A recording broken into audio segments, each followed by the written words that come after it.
You are listening to the Free Oromia podcast, dedicated to amplifying the movement for decolonization, democracy, and independence in Oromia and beyond.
Thank you for tuning in to the Free Oromia podcast. Follow us on Instagram and Twitter at Team Free Oromia and like our Facebook page, Free Oromia. Please subscribe and leave us a review wherever you listen to your podcasts. Hello, listeners. Jal Ango here.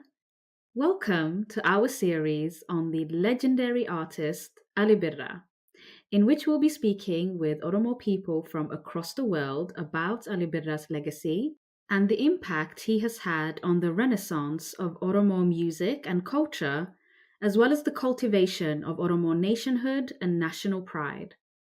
In this first episode of our series, we had the immense privilege of speaking with a lifelong friend of Ali Birra, who graced us with a detailed, contextual, and intimate story of his life.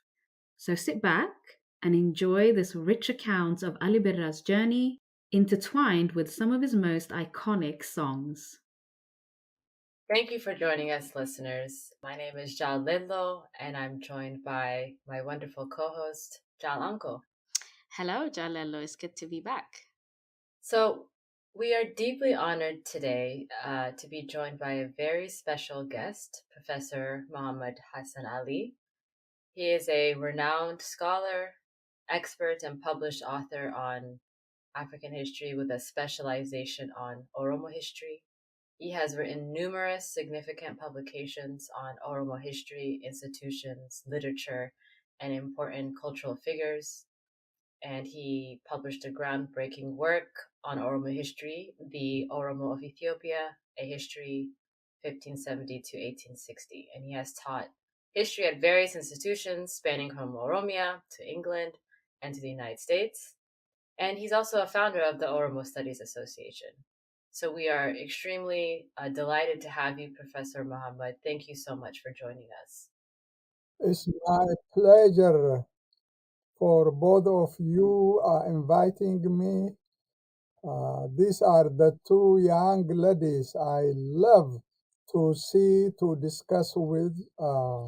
Thank you for inviting me. It's a pleasure for me, really. Oh, wow. What an immense compliment. Thank you, Professor Mohammed. Yes. Thank you. Thank you for that, Professor. So we've invited you, Professor, to help us remember and honor the life of the legend, singer and artist, Ali Birra. He passed late last year on November 6, 2022. And Professor Muhammad has conducted research, he's conducted interviews on the life and experiences of Ali Birra. And most recently, he wrote a heartfelt tribute to Ali Birra that I hope our listeners can read. You can find it on the website of the Oromo Studies Association, oromostudies.org. I really encourage our listeners to read it. It is very insightful. There's a lot of facts about Ali Birra's life that you may discover by reading it. So over his 60-year career, Ali Birra's music and songwriting played a keystone role in the development and growth of modern Oromo music, Oromuma, and the political awakening of the Oromo nation. His music is deeply cultural, political, and historical. And I'm borrowing some information from your tribute, Professor Muhammad.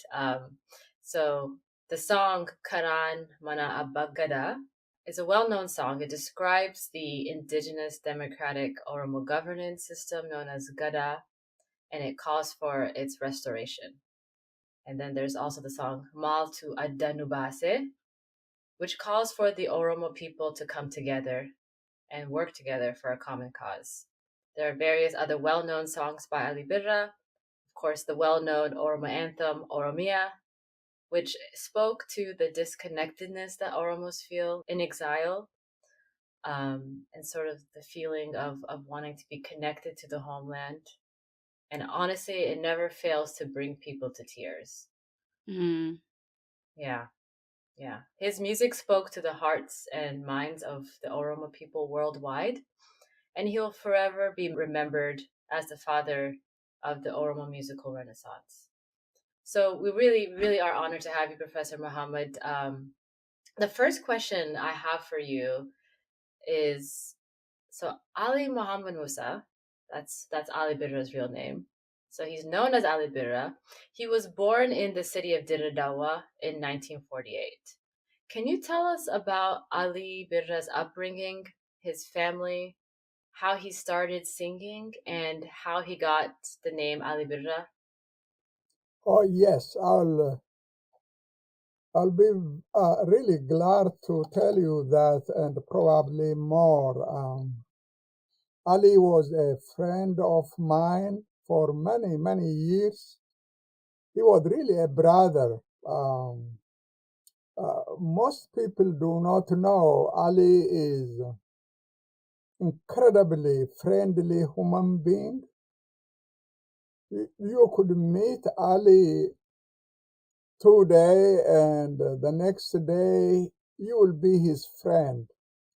He had this capacity really for opening his heart to others. If you travel with Ali Birra in Dredawa or in Finfinne, on the road there will be hundreds of individuals who will wave their hands, and I have not seen anyone who had so many friends. And it was the result of really his character.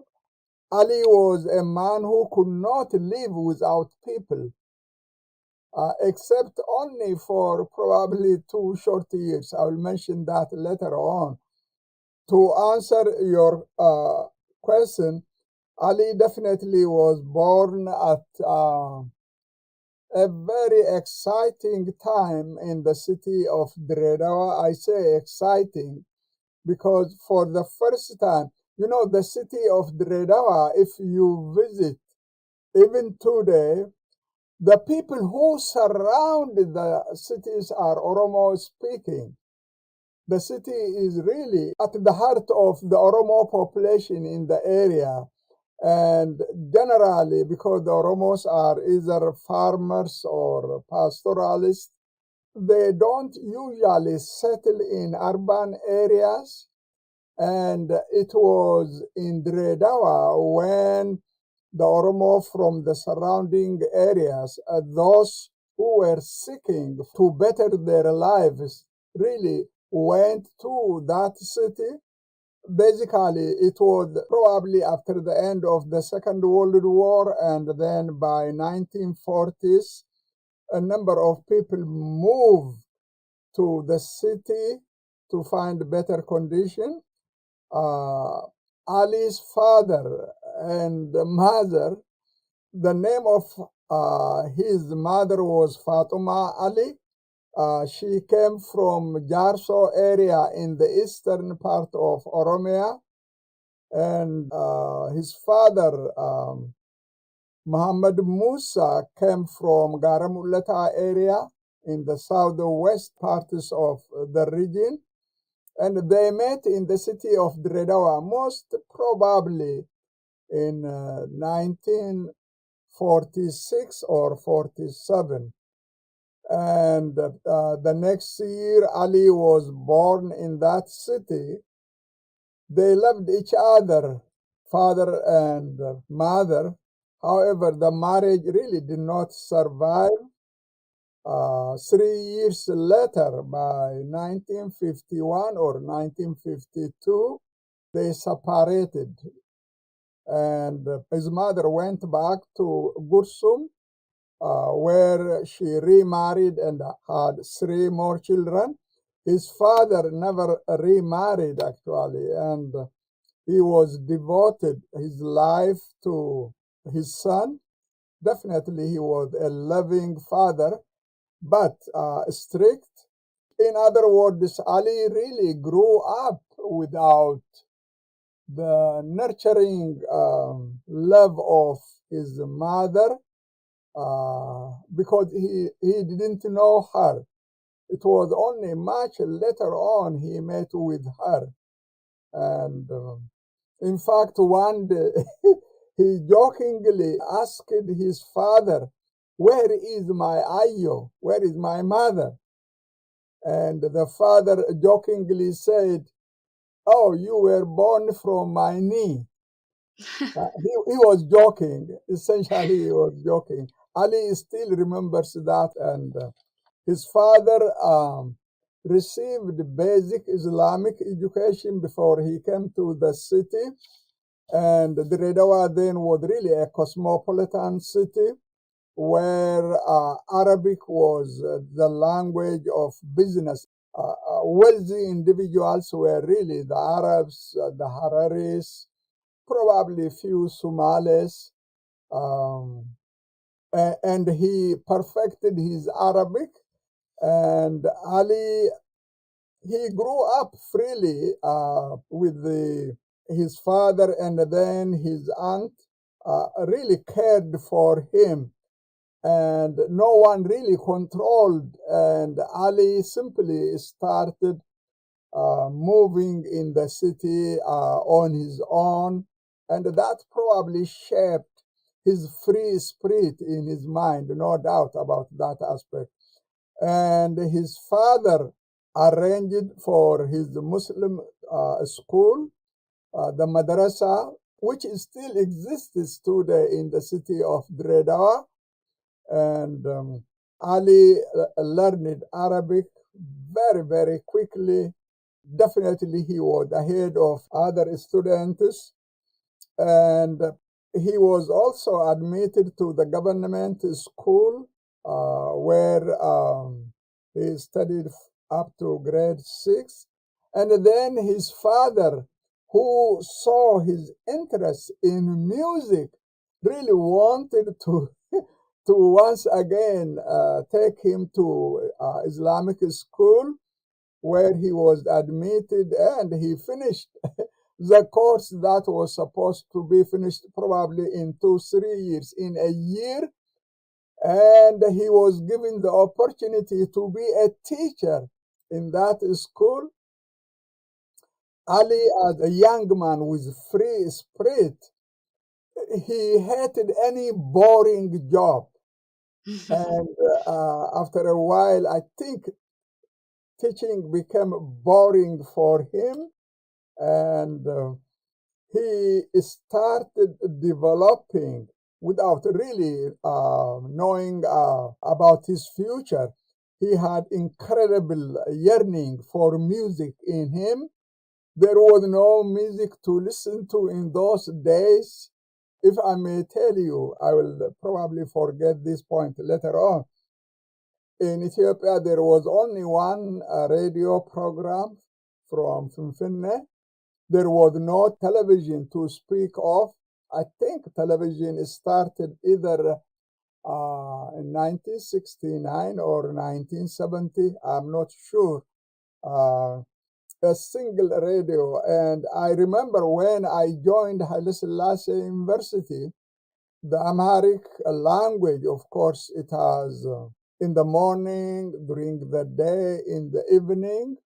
There was a Somali program, Afari program, Tigray program. these were all political things. Basically, the programs, the Somali, the Afar, Arabic, French, all these were covered on radio for news. There was never any hint of having a Fan Oromo radio program. In those days, I still remember vividly, people were saying those who never wanted the Oromo language to be spoken on, especially on Ethiopian radio. They say, oh, Afan Oromo radio na chapsa.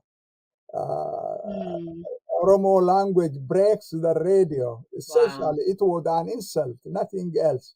It mm, was to discourage the population.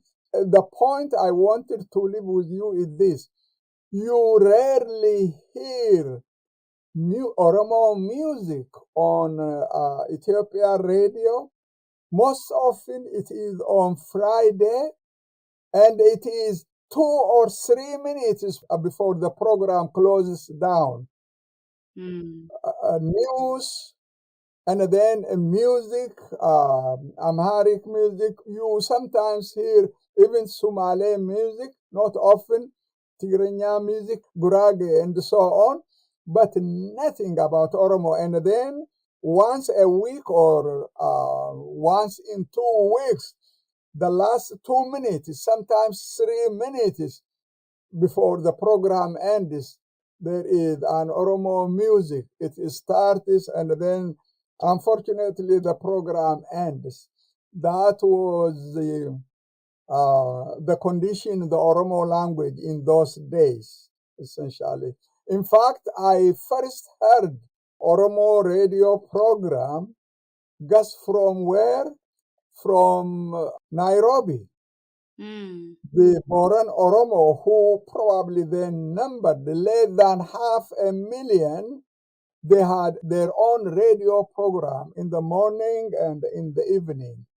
And we were secretly listening to it, you know. And then I think in 1964-65, radio program started from Mogadishu, and that really created excitement among the Oromo, especially in the east, in Bale area, in Sidamo area.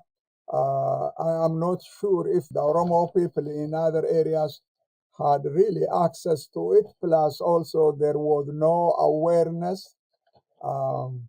Anyway, Ali developed interest in music, and his father was absolutely unhappy with that. It was a fatherly concern. In those days, remember, we are talking about 1962. In those days, even in urban areas, almost everywhere, people did not really appreciate music. I remember when I was in the university, there was one famous Amhara singer, very popular. His father was probably a clergy. I don't remember that, but he was so unhappy. He said, "I don't want my son to be this lalibala." Lalibala is, singers who beg in the morning. Actually, it was a term of belittlement. That famous Amara singer left officially singing. He did not want to embarrass his parents. And Ali's father definitely did not want his son to be a singer. Ali was a rebellious young man, and he followed his own interest. And at that time, there were a number of musical groups in the city of Dredawa, one of which was Hiriya Jalala, and Ali joined that one. Ultimately, in 1963, Ali was invited to a Frankallo musical band. It was at the end of Ramadan for Eid, a major celebration. You know, you may not imagine this. In any holiday, the Amaras, the Gurages, the Tigrayans, the Somalis, the Hararis, they all sing their songs, enjoy the day on wedding, on other events like holidays. There was nothing about it in terms of the Oromo. There was nothing. In fact, I remember when I was in grade 6 in Harar, in the city of Harar, out of 3,000 students, there were only about 30 Oromo students. Wow. Yeah, there were very, very few. How did I know about that? You must have heard about Jara Bagada. Mm. His original name was Abdul Karim Haji Ibrahim, and he was a 12th grade student at the time, and he was really angered with whenever there is a holiday, the Oromos do not really enjoy their culture, their music. He brought all Oromos in the city together, all together, probably about 25, 26. He established the first Oromo student union in the country with this name, Oromo Student Union. The purpose was to organize celebration for the people, especially in terms of singing, dancing, different cultural groups. And we got the opportunity to demonstrate the talent, our talent, at a cinema hall. There is a cinema hall. I don't know how Yara managed really to get that hall. Anyway, we celebrated Eid and demonstrated different cultural activities. Why do I tell you all this? There was nothing before Ali started, absolutely nothing. He started exactly in 1963 when he sang his famous song. The name of the song is Berat Abarhe. Sirba gafa dura jalkabe amata shantam dura ida somana dabre amata shantam dura sirba saninin as jalkaba Abdul Hakim sirbe na fakata lama dana Rodebia birra Abu Bakar Muhammad Adam Ali Abdi Jami warra jalkabne nufasa jirin refu hasawaturan sanuman jalkabna galatoma heddu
which was really composed by Abu Bakr Musa, probably the most gifted Oromo poet, outstanding writer, incredibly gifted.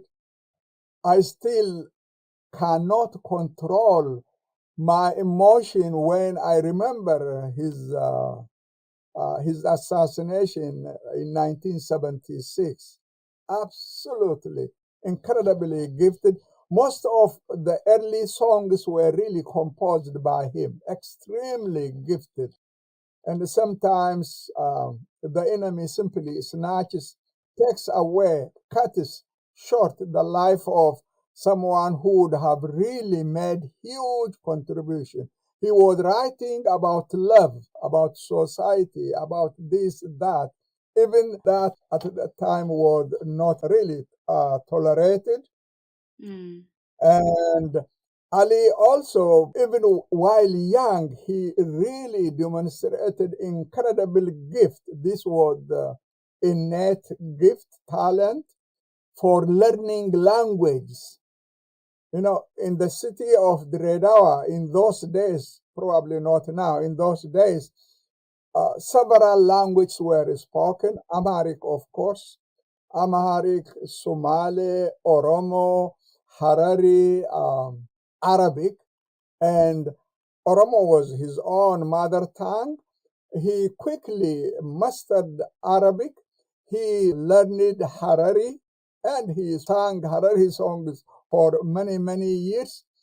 And the first song definitely put Ali on, how would I say, a new path in his life, a new, really road, basically. And the band, the Afrankalo band, for the first time became famous in the city of Dredawa. They also visited the town of Haramaya, just about 30 kilometers away from Dredawa, and news started spreading. And in those days, Amara officials in Dredawa, almost everywhere, were really, how would I put it, very sensitive more than anything else. They were very sensitive about Somali issues and then about Oromo issues.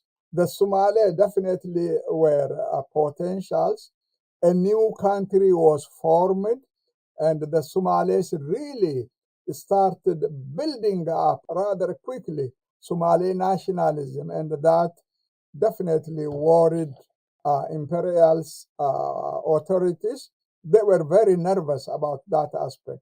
They tended to control the Somalis by appointing chiefs and so on, and then the radio program, as I mentioned earlier. Mm. And the fame of the Afrankalo band alarmed authorities, Amara authorities. I deliberately say Amara because in those days, 90 something percent of the officials were individuals of Amara background, basically. And they got alarmed, and they confiscated the instruments with which they played. Basically, they confiscated and destroyed them. Oh, wow. The goal was to demoralize these young singers, basically cut their ambition short, and so on. Their songs in the city of Dredawa, sometimes success spreads, and authorities in Djibouti then was a colony, a French colony, and prominent officials, wealthy individuals, for the Eid celebration of 1964, they invited Ali Birra and 4 or 5 other Oromo singers from the city of Dredawa. Government authorities refused to issue them travel document. Anyway, they traveled over there. Mm. In those days, it was really not that difficult to travel to Djibouti. There is only a small area you walk, and then you take the train, and then you find yourself in Djibouti. They went there, sang, their songs were really well received there. They were so happy. The first Oromo song outside Ethiopia, the first. And when authorities heard this, they were truly outraged, because in Ethiopia, Oromo songs were literally banned. There were few traditional, individuals who sang with Masinko, and those were tolerated. Essentially on radio, what you hear is that one, actually, even for 2-3 minutes and so on.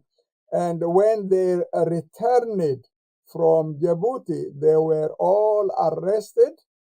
What makes it particularly interesting about Ali, his friends were imprisoned in the city of Dredawa. Ali was taken to Harar. There is a notorious prison in Harar known as Karshale. Ali was imprisoned there for about 6 months. Why do I tell you? Only for one simple reason. He was charged, of course. Actually, his charge was, like others, was they left the country illegally and they sang illegally in foreign land. And this was essentially the crime for which they were charged. And Ali had probably a life-altering experience while in prison, because in prison, Ali had a cellmate by the name of Hassan. Ali does not remember the last name of the fellow. And this Hassan was accused of killing someone. Mm. He never killed this fellow, never, absolutely. They tortured him bitterly, and they forced Hassan to admit, and he was hanged in broad daylight in the prison compound. And Ali, honest to God, Ali was horrified. He had nightmare about it, actually, for years to come. And later on, he composed his most famous political song, Maljani.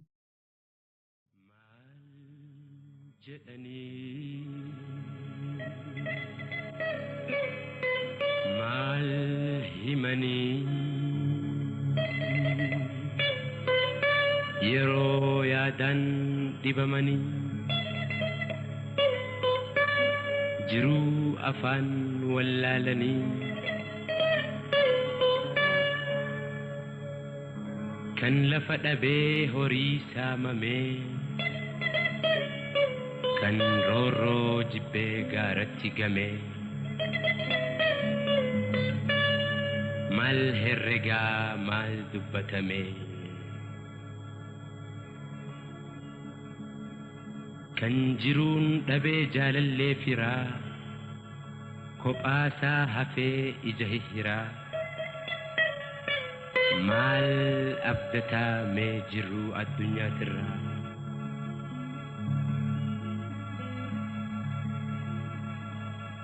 kan facaafatee kadhaa mudatee ka irraa hongaawee waanii abdatee maal odeysa irraa waan isa mudate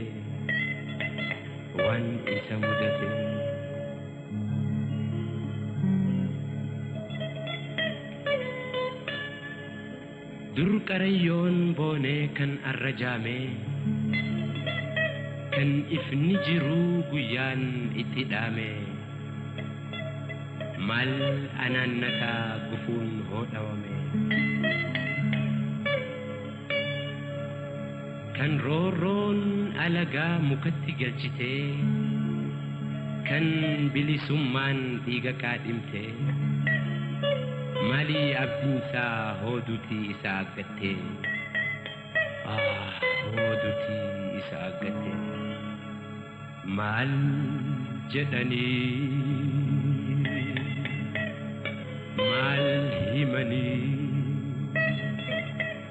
yeroo yaadaan dhibamanii jiruu afaan wallaalanii.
Which is still really is absolutely deeply moving, which means really his prison experience definitely shaped him. He realized that his people did not have any right to speak of. They were the most despised people in Ethiopia at the time, and they still are. His experience was a shock, but it definitely developed a character in him. He definitely decided to fight against this system through his songs, through his music. And he was released after 6 months. And then his father, who was really caring for him, he was so worried. And he had a friend, a member of parliament, actually, from our town, from Badeno. And he brought Ali to Finfinne. And there, Ali was exceptionally a very lucky human being at every turn. I could talk about it the whole day. He was exceptionally lucky. And once he arrived in Finfinne, Ali met this colonel, a famous Somali colonel, Colonel Tahir, at a social event among friends. Colonel Tahir, by accident, attended it. Ali was entertaining at a private house these individuals while they were doing their barcha and so on. And the colonel was really fascinated with him. He invited him to apply for Haile Selassie Bodyguard, a musical group. Haile Selassie had a division that was known as Bodyguard. Basically, they were devoted to him, to his protection and so on. Ali there joined the ranks of most famous singers like Tlahun Gassasa, Abu Zinesh Bakale. They were very famous in those days. And Muhammad Ahmad, who is still alive, an elderly man, actually he spoke on the memorial of Ali in Finfinne, and it was really a very moving speech in that regard. Mm, mm. And Ali served at the bodyguard orchestra for yes 3 years. And years ago, while Ali was staying with us here at our house in Georgia, we talked over his life and so on. And then accidentally, I asked him, why on earth did you leave the job you had with the Imperial Bodyguard Orchestra, which actually made his name famous? He was the first Oromo singer in that group. You hear his music on, especially in the 1970s, on the radio and so on. The first Oromo singer, really, whose voices were heard from time to time, especially after 1974, when Afan Oromo became a legal language, an official language, and the military also established Afan Oromo radio program, and they were bringing his songs and so on from time to time. Mm. To return to my question, Ali, why on earth did you leave your job at the bodyguard orchestra? He said, I was bored. I hated the formalities there. Whenever officials come, you have to bow down. If the emperor comes, you have to kiss the ground. Oh God. You have to bow all the way. Ali was never used to this. He was really not used to discipline. And as a free spirit, he usually moves at his own pace, did not accept anything. Mm. And he left that job. Guess where he went? To a railway station in Awash.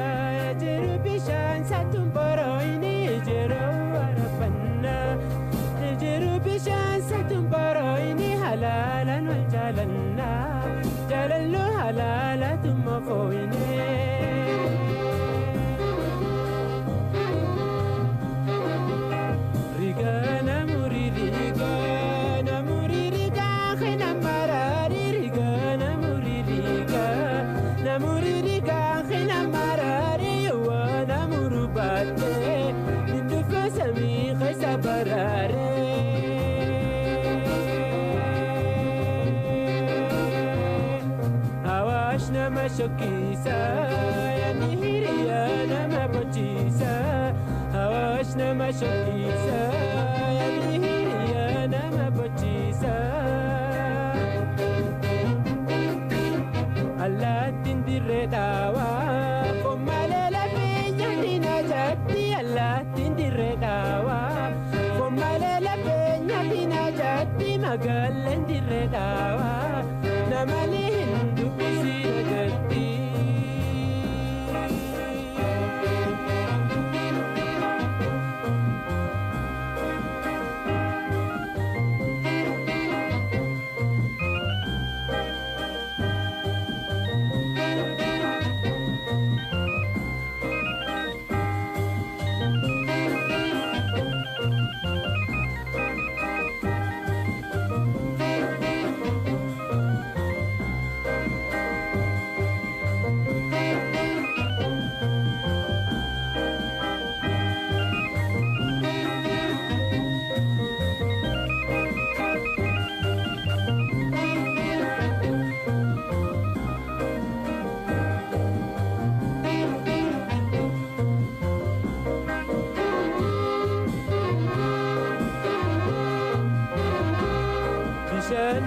Sababa ya galana kotuna tabarsi jannati sababa ya galana gootu na dabarsi hinduuneen hin gaggaabe ya magalee shashina hafarsi.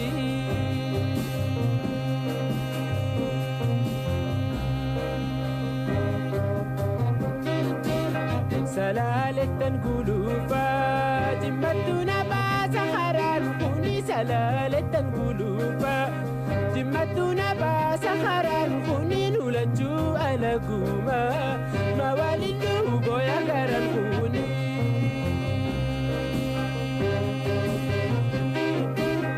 Awaash nama shokkisa yaani hiriyaa nama bochiisa awaash nama shokkisa.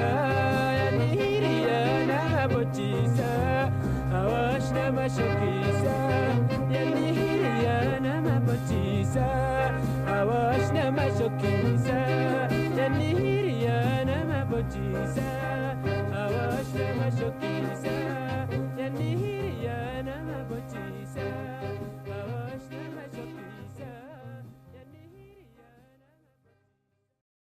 Awash is a very small town. In those days, there were probably 4, 5, not more than 10 houses there. Wow. And he was there for almost 2 years, serving as a plumber, working there. Ultimately, again, he got bored, and ultimately in 1972, he returned to Finfinne and he started singing on social occasion for his friends and so on. And then he was hired by Harambe Hotel, Paris Harambe Hotel, and then a number of other hotels, nightclubs. He really started singing. He was the first man. I'm not really adding even a point to it. He was the first one who really popularized Oromo music at nightclubs, at hotels. I went to his shows from the university when I was a university student, just to hear his voice and enjoy the music. Remember, there will be 2 or 3 individuals who will be performing. Ali was just one, and we will sit throughout others, and when Ali comes, everybody rises and with incredible excitement, and that was really the best joy one could really get without having any political awareness. Listening to a beautiful song in your mother tongue, it really touches you. Even without understanding it, it really touches you. Yeah. Yeah, it's really incredible to hear, such a rich backstory to his life and the broader and complex context that he was born in and that he grew up in, and that he launched his career in. And I think many people don't know that Ali Birra was once a political prisoner. And it's very interesting to hear how that transformed his approach to his music and his artistry, and how it really became a stepping stone for him to launch into creating and performing music in Afan Oromo, to the delight of young Oromo people like yourself at the time. Yeah, it's really a very incredible story. And you mentioned that you were listening to his songs in your youth at nightclubs and at performances, at private performances and such. So you really had first-hand experience of some of his early music, and some of his early career steps.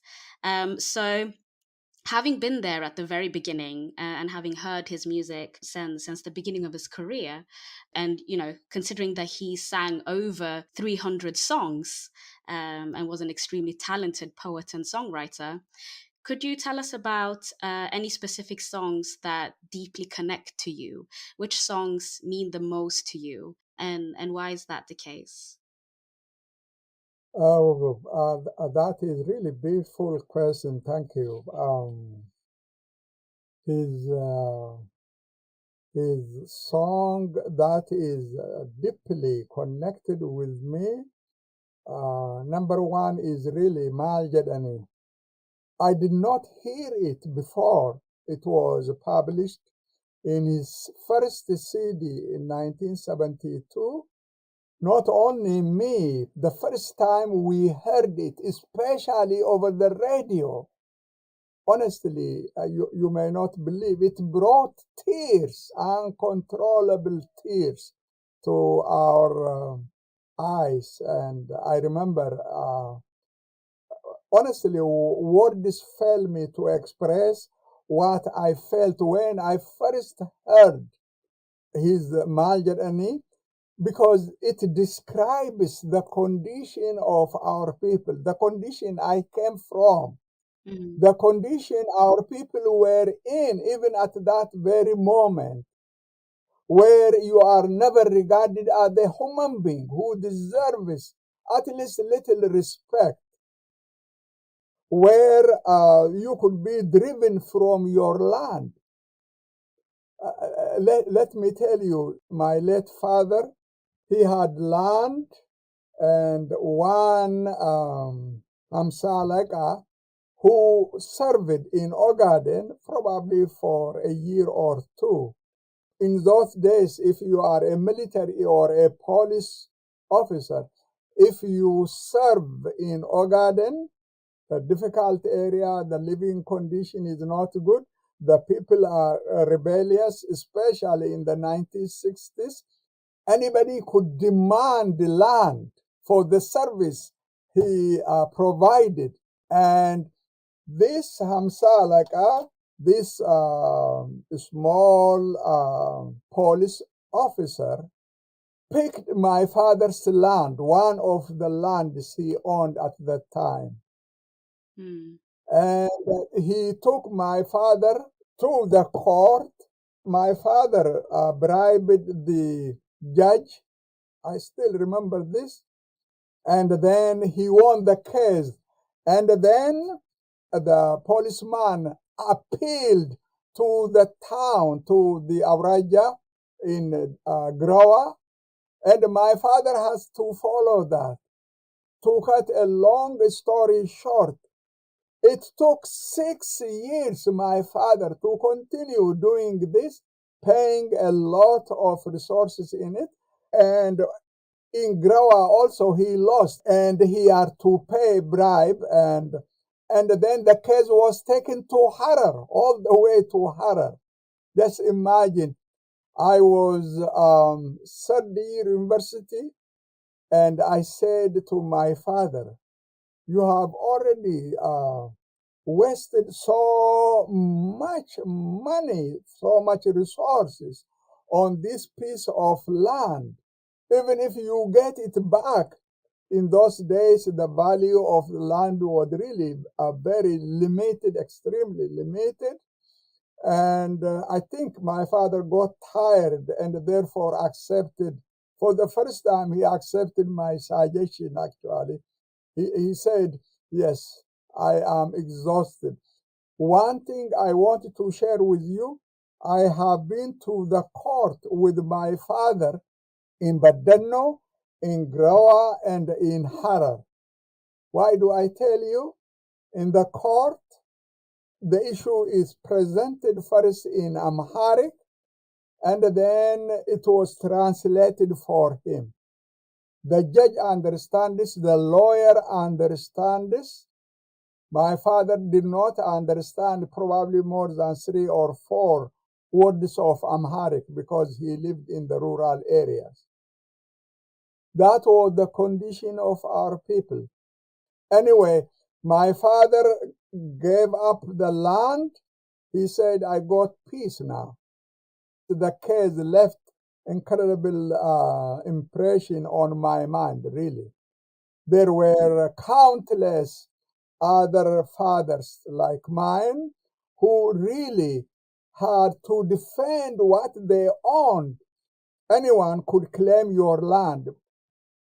Anyway, Ali became very productive in terms of producing music after he returned to Finfinne. singing, and so on. And he started earning money, a fairly significant amount of money. But Ali was the most generous human being I have seen. If he has money, he just can't sleep without burning it. He will invite his friends. If he received the salaries, it will last him only for a few days because he was really incredibly generous. One day, which I remember, when you are a university student during our days, you are really poor. It was only when I was in third year, fourth year, I got the opportunity of working during the summer for training Peace Corps volunteers.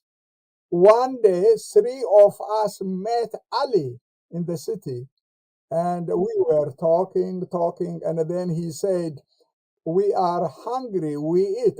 I did not have a single cent with me. My friends also did not have really anything. Ali had $10 in his pocket. We had lunch together. In those days, things were cheap. Food was really cheap. We had a lunch together, all three of us. Ali did not have any money for dinner. He did not have anything for his breakfast. Just imagine. I mention this just to show you his incredible generosity. If he gets money and he comes to people, he simply feeds them, shares with them. Someone, a famous singer like him, would have become fairly wealthy, absolutely wealthy. And that was not his interest, actually. His interest was music. By 1982, there was a Swedish diplomat who served actually in Finland for several years. She visited the hotel, the nightclub where Ali was performing, and she loved him. And what started as a small scale friendship quickly developed, and they got married in 1982. He was the first Oromo national to obtain a Swedish diplomat passport. Once he married to Brigitta, to his Swedish wife, he was issued a diplomatic passport. And that was really the ticket which allowed him to come out of the country. Because in 1984, his wife was transferred, of all places, to Los Angeles in California. Ali followed her there, which gave him the opportunity actually to study music at the university level. And Professor, that's going to lead to our next question. Actually, you're coming into the next question. If I could ask you, so he moves to LA in 1984 with his wife, and we know that he spends many years in exile, nearly 20 years. Can you tell us about the role that Ali Birra and his music played in the Oromo diaspora for the couple of decades that he spent in exile? Thank you very much for this excellent question. Ali definitely played a huge role among the Oromo diaspora. His arrival in Los Angeles really gave him a wonderful opportunity to travel during the weekends for wedding, for other events. He would travel, say, to Atlanta or to Minneapolis or to other cities or to Toronto. It really opened up a new opportunity, essentially, to travel everywhere. In fact, Ali was so generous. In 1986, when Aziza and I were married, they heard about it. Ali did not tell us. He and his wife called us from the airport. He said, "We are coming." What? We are coming. Wow. And they came at their expenses. And he he blessed us with his songs at our wedding. It was a small wedding in an apartment hall where we were living. About 10 Oromo nationals came from Washington, D.C. areas, and then the local, and we had a wonderful wedding because of Ali. Incredibly surprised us. Mm. We did not pay a single cent. We did not even dare to ask him. And they just came and showed themselves at our apartment, and we had a wonderful time. I just can't forget about it, really, incredibly. And every time he visits Atlanta, he had a best friend here in Atlanta, Muhammad Ibsa, his childhood friend. They were very, very close, and he would visit him from time to time. Every time he visited Atlanta, he will stay at our house for a night or two, sometimes even more. And it was really that which opened up a wonderful opportunity to know him, what type of a man Ali is. Really incredibly gifted, very, very friendly, um, full of life. He just enjoyed life.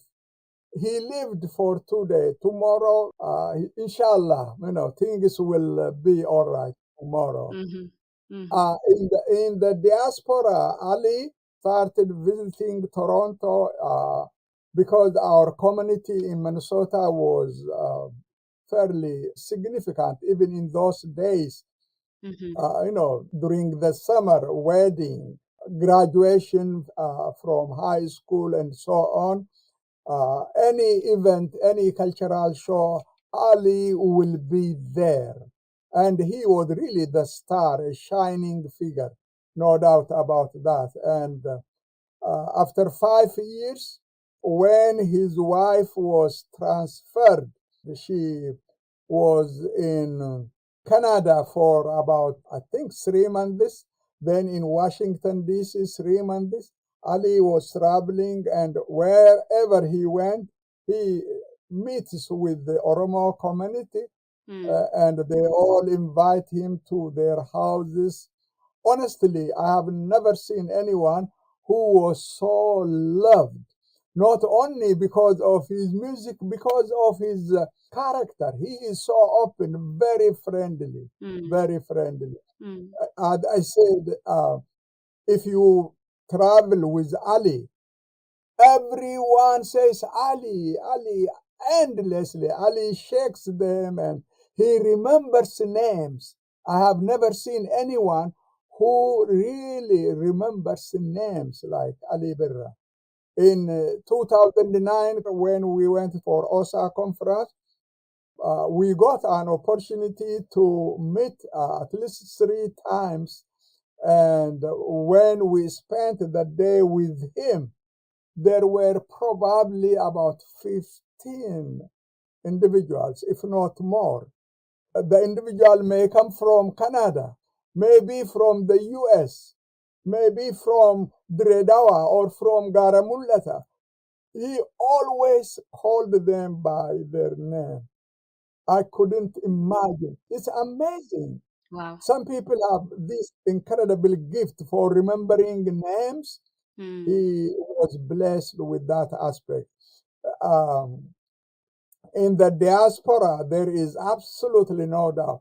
In fact, it was during the years he was in the diaspora, his wife was transferred to Sweden for a while, and then they went to Saudi Arabia. She was assigned to Saudi Arabia. Diplomats always move around. They don't stay in one place for a long time. And in Saudi Arabia, Ali, he enjoyed it at the beginning, this diplomatic life. But after a while, this life turned out to be boring for him. He wanted to work, but he was a black man carrying a diplomatic passport, and the employer asked him to change his passport. And Ali simply refused and he returned to Sweden. That gave him the opportunity to learn Swedish language.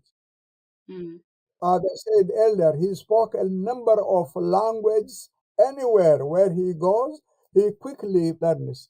To answer your question, Ali truly entertained the diaspora, especially after he settled in Toronto. There were a number of other Oromo singers like Kamar Yusuf, Nuho Gobana, the late Nuho Gobana, and a number of others. Ali, of course, was their senior, and they all respected him. And when he sings, everything is repeated. And he sang most of his famous songs, like Oromia, Oromia Yako, like Alaba Oromia. In the diaspora, these are all political songs. It gave him the latitude, the freedom actually to express himself.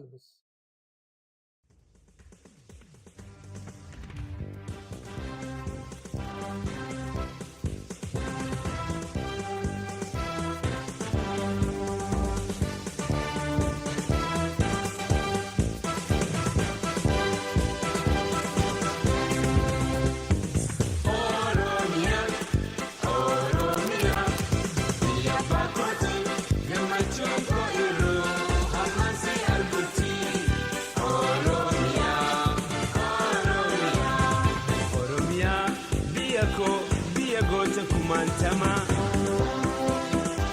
Olka us gatisus abjunki asuma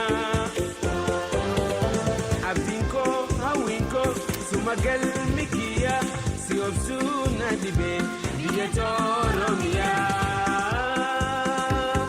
Oromia Oromia ya bakoti gamachungo iru amasi arguti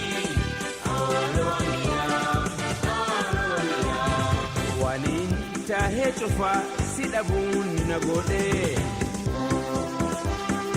biya dage namuma ko dabe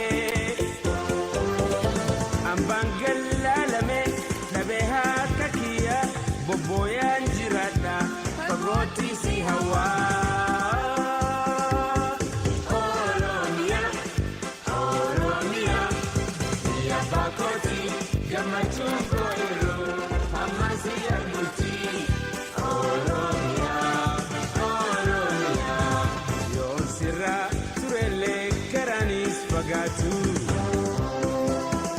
Simale Kandira Lubunkia Himpetu Gatkubus Olkaus and Sumatin Jea Inafus in the Kaba Yeto Oromia Oromia Oromia Yabakoti Gamachungo Iru Hamasi Arguti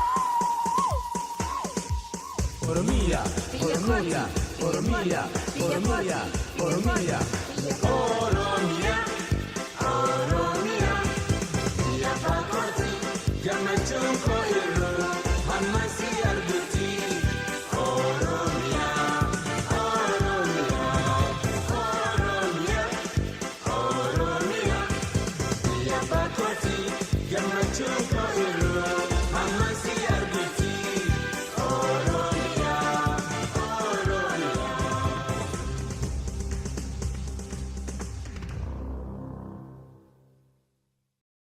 Definitely he was a shining figure, an inspiring figure. among the diaspora. And once he settled in Toronto, he got the opportunity to travel all the way to Australia. It opened up his appeal to the Oromo community wherever they are. In fact, the first book that was written on Oromo diaspora was written on the Oromo in Melbourne area. And in that book, the legend is Ali Birra, because he was entertaining there, and then the author got the opportunity to interview him extensively. The author actually, while a PhD student, he came here doing research, stayed with us, and it's not bragging, but I helped in a small way actually, and I am so happy about it. Mm. And Ali definitely became a legend in his own lifetime. That's certainly true. Yeah, extremely true, actually. And you were describing how his presence in the diaspora created this connectedness amongst Oromo communities. And I was very young, but I had an opportunity to experience that firsthand as a little girl in Sweden, where he also spent some time and where he actually recorded one of his albums. Professor Mohammed, I'm sure you'll know the name of it. I'm talking about the yellow cassette tape. Yes, yes. Jalelo, you know this as well. I do. What's that album called? Please tell me the name of that album. Remember it. I can't remember the name. But all of our childhoods and political consciousness, our awakening as Oromo individuals are intertwined with that music, with that cassette, and a lot of his classics as well. Yeah, absolutely. So it was incredible to see how he brought Oromo people together from across the diaspora. And as you were describing, Professor Mohammed, how he was just able to connect so authentically, so sincerely, so genuinely with every Oromo individual that he encountered. And I know that my parents have extremely fond memories of him from that time that he spent in Sweden. And you were mentioning also, a number of the political songs that he released while he was in the diaspora. And as Jalelo was also just mentioning, he played such a huge role in our political awakening as young Oromo people who grew up in the diaspora. So what role do you think Ali Birra's music has played in the development of Oromo nationalism and the Oromo liberation struggle as a whole? I think he really played a very huge role. When he sings, people repeat what he sings in chorus. I remember many, many, many times where people really forget the daily problems they have, especially when he sang Oromia. The whole audience really repeated after him. And for a moment, honestly, we forgot everything else. It connected us to the land from which we came. It connected us with the problems of our people. Essentially, always he reminds us not to forget where we come from, the condition of our people. We are so fortunate to escape from the long armies of the Ethiopian state, living in peace without any fear. His songs always inspire us to resist. There is absolutely no doubt in my mind. Ali Birra definitely cultivated Oromo nationalism, especially pride in the Oromo language. Remember his song Afan Oromo, which is still crucial back home.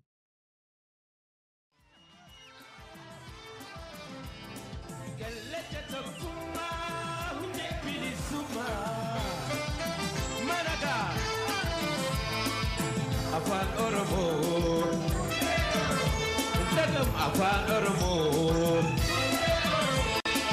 Afan Oromo, Afan Oromo.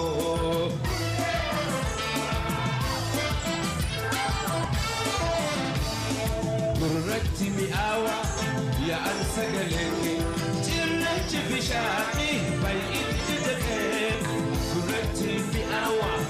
an sagaleke cirracha bishani bai ijatake rafeda maksa waidu walalo laka wa medo hip hop makmaxike rafeda maksa waidu walalo laka wa medo hip hop makmaxike Kenya. Kaleta kuma unebili suma. Apanoro, amas apanoro, taemu apanoro, apanoro.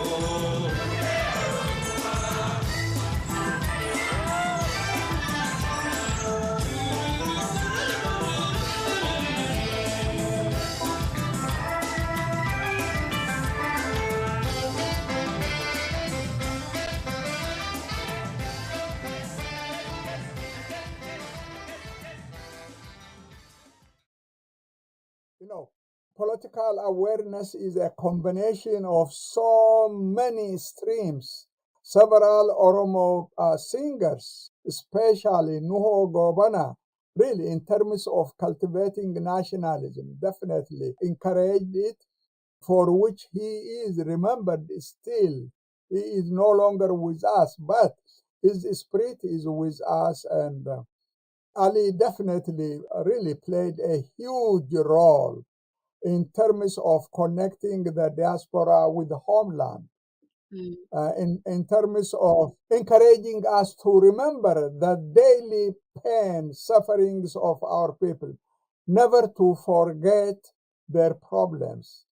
I think when the story of the history of Oromo struggle in the second half of the 20th century will be written, definitely Ali Birra will have really his own unique place in that history in terms of encouraging people to feel pride in what they possess, their culture, the richness of their language. With his unique voice, he had a way of communicating that aspect. Yeah.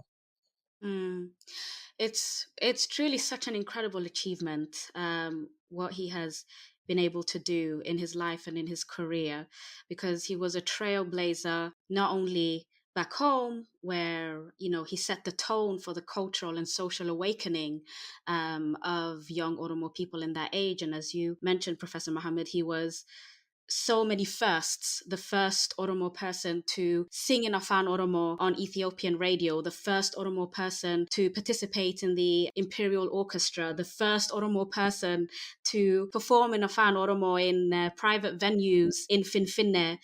It's so incredible that he was able to achieve so many firsts. And that those firsts truly didn't end until his career ended. So we owe so much to Ali Birra. We owe so much of our current cultural position as Oromo people to his work, to his efforts, and to his tireless dedication and passion for his music and his art and his people. So we are so unbelievably fortunate to have had a man like him live as a member of our nation and do for us everything that he has done. And we need to keep him in our hearts and in our minds for as many generations as we continue to live on this earth as Oromo people, to be able to give enough tribute to him and his life's work. By the way, I just wanted to say the name of that album. It doesn't seem like it has a specific name. I literally Googled it while we were talking. And on the cassette tape, it says Ali Birra and Maji Harun 1992.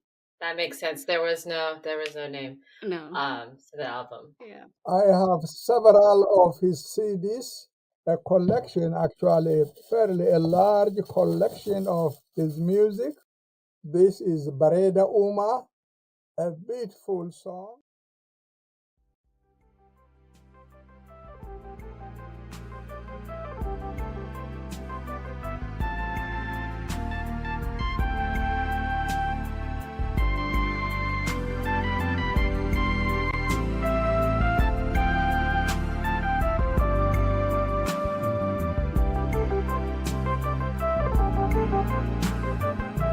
daraara lagaa ililliiraaree mukeen wabirra dhaabbatu tarree midhaan gosayoon mugudaa garraa ashitaa waadii fandishaa moyra soora lubbuutti leellisa qalbii goosuma waartuu badhaasa rabbii bareedni uuma faaya addunyaa dhihana qalbii ifa jireenya himannin fituu dubbii dheereysu bareeda uuma rabbiin haa nu dhiisu bareeda uuma rabbiin haa nu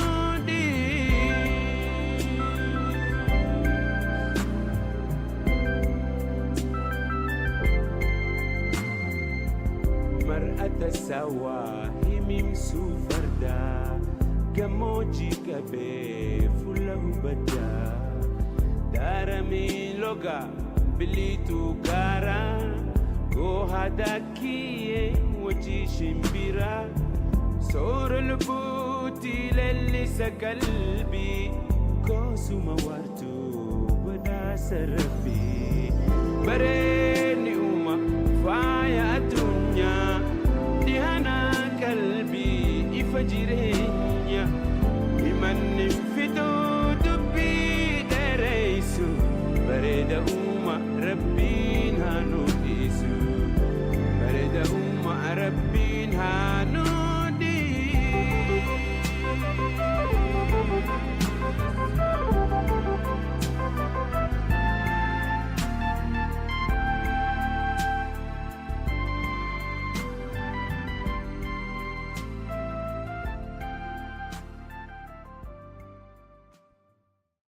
This is Falmi Mirgaketif. He always, in peaceful way, struggled for his rights. Falmi Mirgaketif, bilisummaa keetiif mirga namaa hin tuqin keetis hin tuysisin ballama kee kabaji yeroo isaatiin wajji daandii guddinaatii karaa qaroomaati waa xiqqoo dubbadhu hedduu dhaggeeffadhu badii tee fudhadhu ceebuu tee buufadhu dhugaarraa hin fagaatin kijiba hin dubbatin namayyuu hin fakkaatin ifta'uu hin qaanfatin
Does not violate your rights.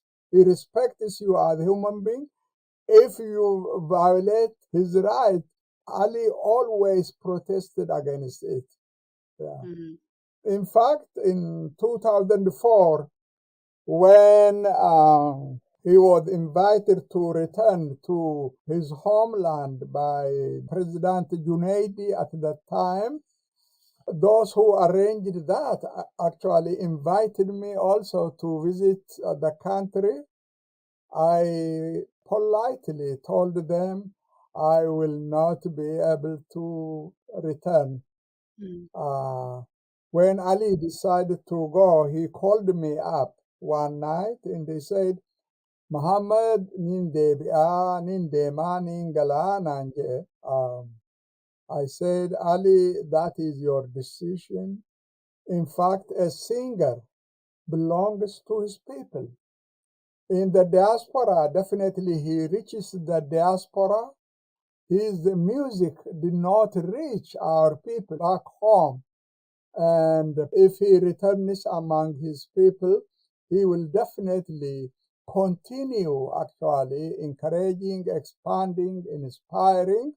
I just said, Ali, please be careful. The government wants you to attack the Oromo Liberation Front. Then it was an enemy. Today it is an enemy. And Ali never publicly said a word against the OLF. Absolutely, absolutely. For which I honestly respect him very, very much. I know several other singers who returned and very quickly disgraced themselves. I will not mention names, but Ali definitely was a self-respecting man. There was one extremely important experience Ali had actually when he first returned for the first time in Finfinne, in Dredawa. I remember someone who came from Badano.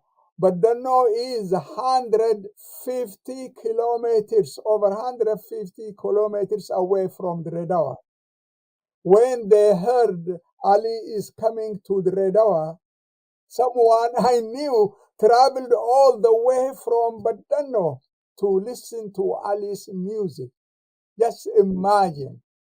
Yeah. It used to take 2 days to travel from there to Badeno because the road was so rough. It takes you 2 days to travel. Wow. I'm sure it was worth it. Yeah. Professor Muhammad, I think you have given us one of the most in-depth accounts and records I've heard on Ali Birra's life and his immense contributions to our music, our culture, development of Oromoma, a sense of connection to our ancestors as well. And also because of your friendship with him and your connection to him, you've also shared with us a rare account of his character and his values and who he was as a person beyond his artistry, who he was as a human being. And I think that as a rare account, we were so grateful that you shared that with us and to all of our listeners in such a detailed manner. We want to say thank you immensely. And we're both incredibly eager, I'm sure I'm speaking for Jalango too, to read any of your future writings on his life. Yes. Because I'm sure, you've given us a snapshot. I'm sure there is a lot more to learn about his life and who he was and how complicated certain life events were for him. And it's hard to share in just an hour here, a little bit over an hour. So we appreciate you doing that in the way that you can, but we know that your ongoing writings will be able to be more a comprehensive cover, and we really look forward to reading that. So, and we thank you for taking the time to interview with us. Let me add 2 short points. Absolutely. It was both connected with his first travel back to his country in 2004. He was performing everywhere. He went to the city of Jimma, where really unbelievable, huge amount of population were there enjoying the music, many crying, because he brings to the surface what is deep down in the hearts of people. And Madles, the then prime minister, he heard about this man who really brings unbelievable number of people to any stage. He was very worried, and he called the president of Oromia, President Junaidi Saddo. I heard this from the president himself when he fled from the country. He came here in Georgia. We came to know each other. And he said, Mallas said, what type of person did you bring to us? This single man can move the population unless he is handled very carefully. This is one example. The second one is Ali Junaidi arranged for him to meet with the Prime Minister Mallas. Just listen to this. How really Ali was a very considerate human being. Before he went to meet with the Prime Minister, he talked to many people, even visited prison. Prisons were filled with the Oromo-speaking population. And there were so many people who were wrongly sentenced to death. Ali got a list of 1,500 men and women, some of whom were on death's bed. Mm. And Oromia, this lady, she used to live in Texas. She was a fierce fighter in the OLF. She was arrested, tortured, ultimately sentenced to death. Her name was on the list that Ali took to Mallas. Mallas asked Ali about everything else, and then he said, do you have anything to ask me? Ali said, yes. These are the list of prisoners. Ethiopian leaders always say, we don't know about this. We never heard about it. This is the first time I hear.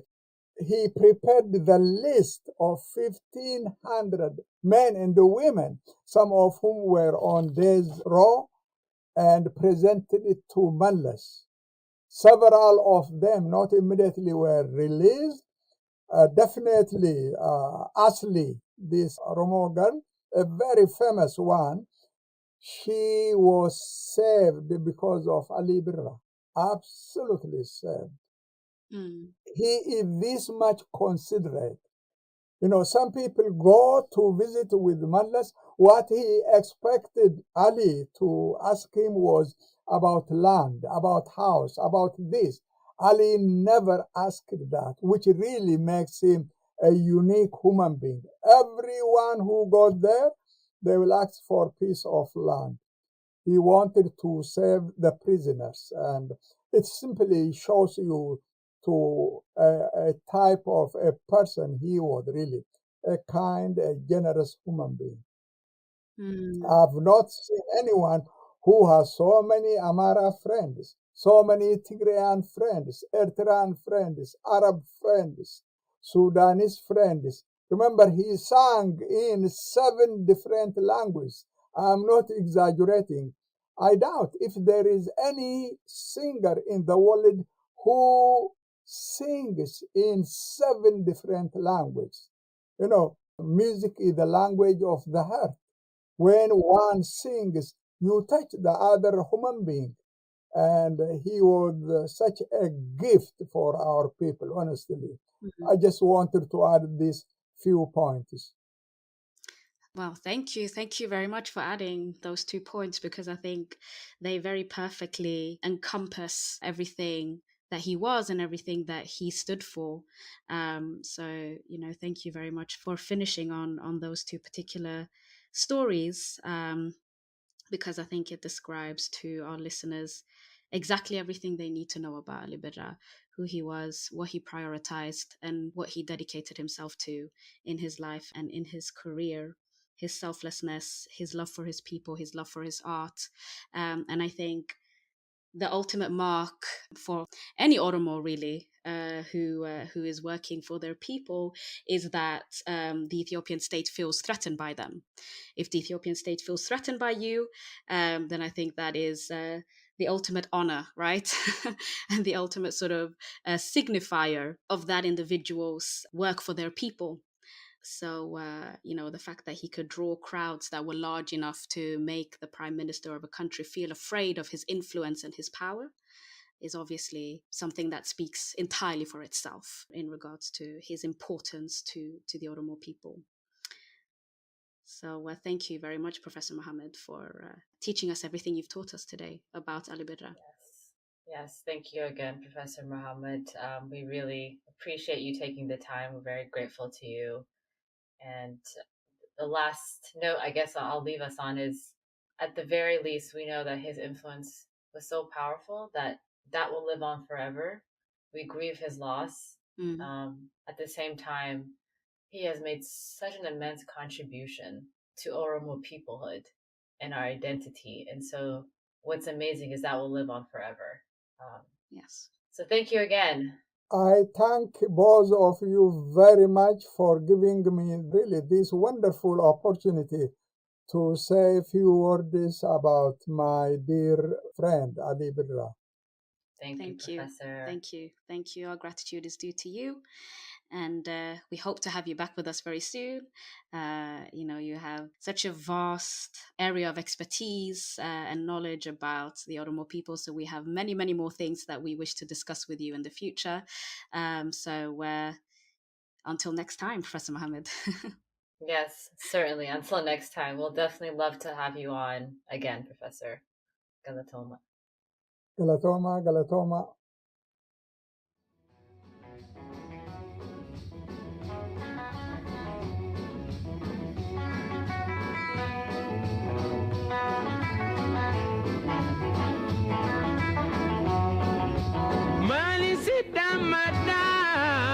Hoggansi gaggeessu maalan si dhammadhaa yeroon si gaggeessu ejjituu imimaan qabachuu hin dandeessu waa koo na deefte ati deemuuf kaanan waa koo na deefte ati deemuuf kaanan dubbachuun dadhabee ati nan dubbannaa. Adinan dubanan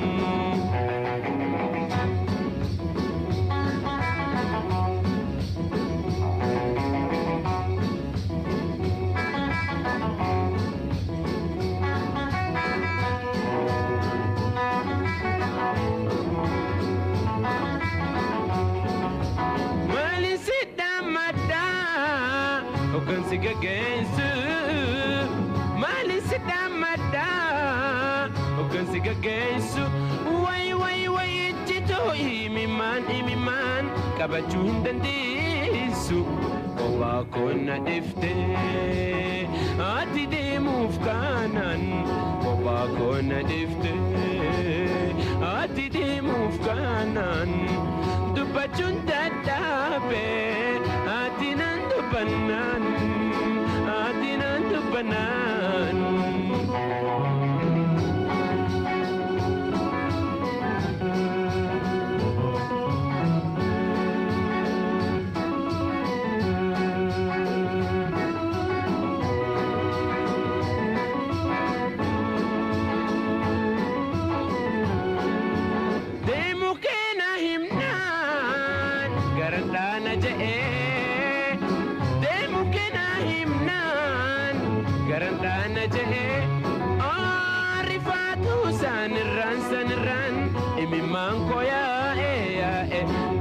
Kona difte ati deemuuf kaanan kopha kona difte ati deemuuf kaanan dubbachuun dadhabee ati nan dubbannaan ati nan dubbannaan.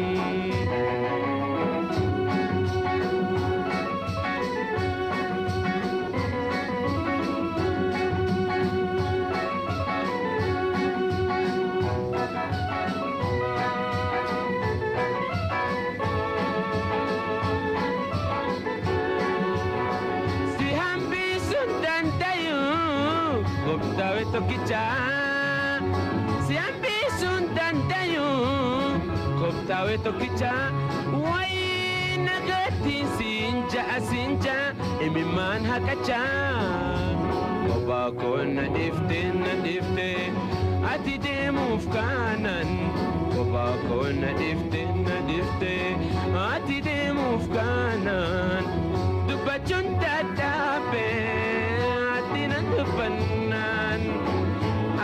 dubbannaan